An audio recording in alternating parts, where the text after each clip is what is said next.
So this is Christmas 2022. Christmas 1643 during the siege of Plymouth was not like this. You're absolutely right, Steve.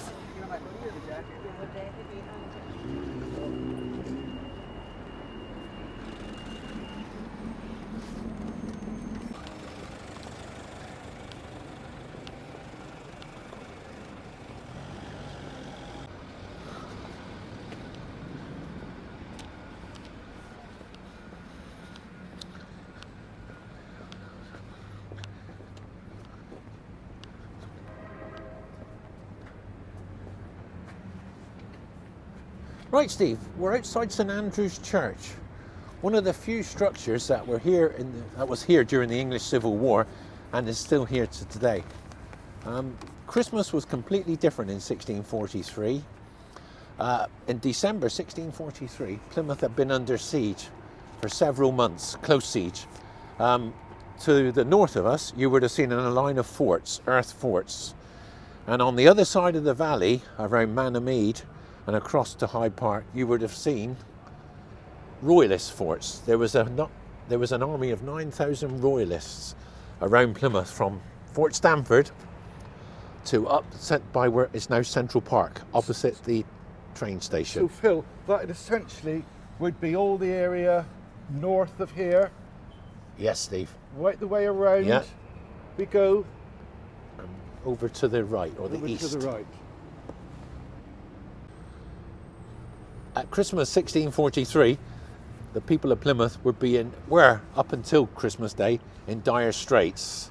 Although they were well supplied because we controlled the Navy, Parliament controlled the Navy, there have been two major attempts to break the outer line of Plymouth's defences.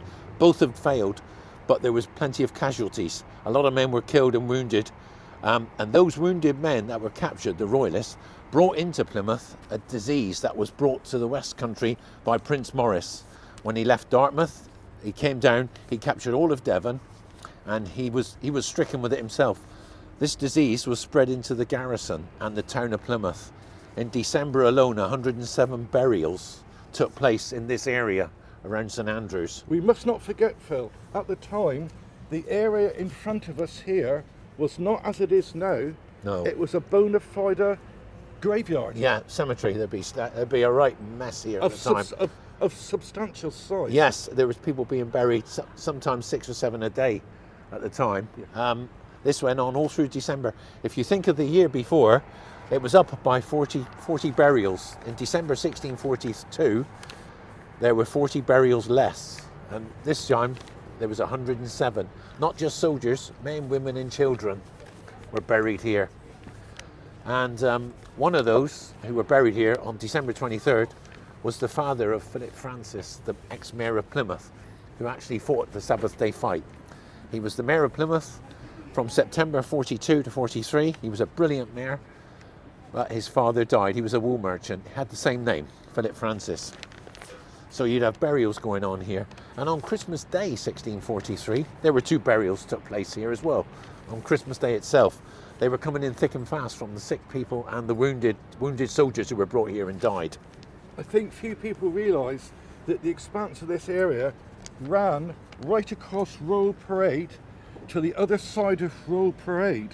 Yes. And along. It was an absolutely huge area, wasn't it? It was. Well, it's been a graveyard for several hundred years, more than several hundred years.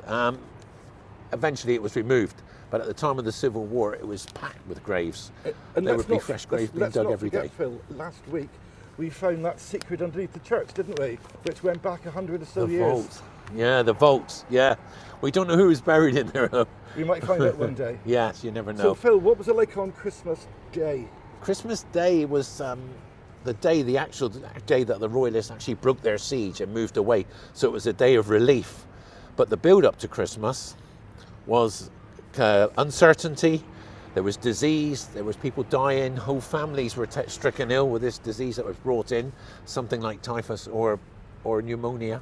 We don't know what, it just says disease, but it struck people down and it took weeks to recover for some of these people.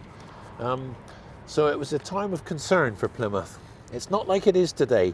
And also, several months before, in September 1643, Parliament formed a committee of puritanical clergy and MPs, radicals, under Robert Harley.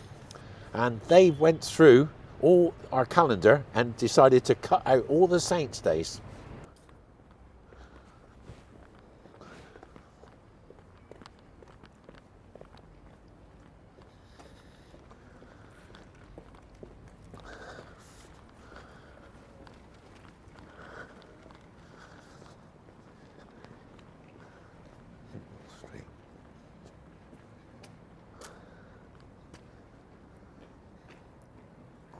So Phil, why were these special saints' days stopped then? What was the thinking? Well, the Puritans were very, like I said, they were radical. These people were radicals. They were extremists, really. They wanted it their way or no way.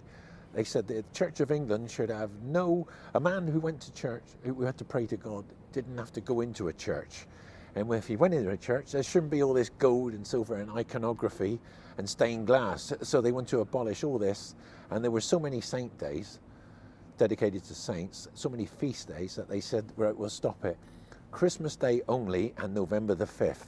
Easter was going to go, Christmas was finished. They wanted to finish it. It did finish, but not at this period. This was the early days of it all when it started to come in 1643.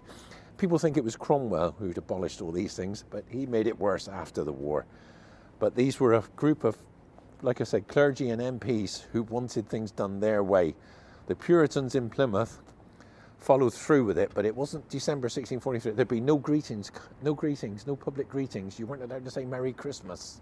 No gifts giving, no feasting, no dressing up at Christmas. If you were fined, you would be fined or imprisoned for doing these things. And during the Civil War, later part of the Civil War, they wanted everything cleared away with brush it away and start again. Plain churches, plain clothes, black and white, depressing. And the soldiers on the line were forced to come in and pray. Colonel William Gould, who won the Battle of the Sabbath Day Fight, when we talked about earlier, he was very puritanical in his ways. He hated blasphemers and drinkers and gamblers, and he made his soldiers attend church services. If they couldn't get down to Plymouth to the church here, then ministers would go up to the lines. There was a lot of ministers in Plymouth refugeed from other parts of Devon and Cornwall who were on our side in the war, Puritans. They were forced to flee from their churches and come here. And these men had no church of their own, so they would go out and minister to the soldiers on the line.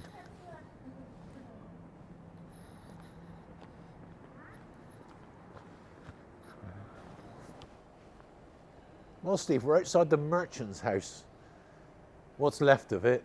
It's been left to go to rack and ruin by the council. As usual? As usual. With other historic buildings in Plymouth, they just hope it falls down. But a typical family at Christmas 1643,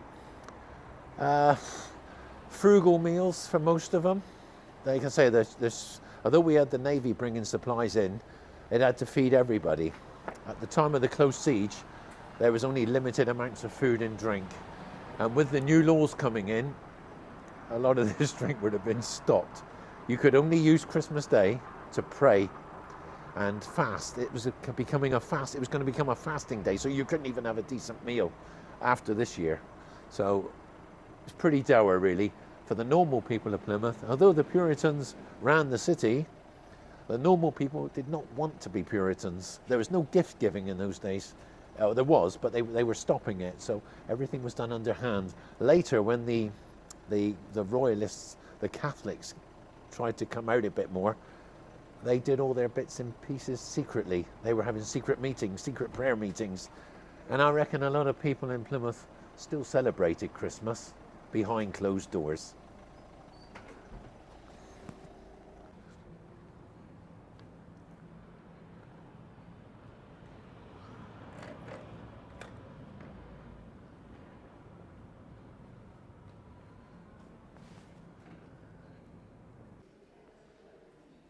It was not all doom and gloom. We're inside St Andrew's Church now itself. Here on December the 10th, Captain Thomas Halsey married Joanne Harris. This was only one of 2 military weddings to take place in St Andrews during the 4 years of Civil War. While their ceremony was going ahead, you could probably hear the guns and the distant lines firing off at each other.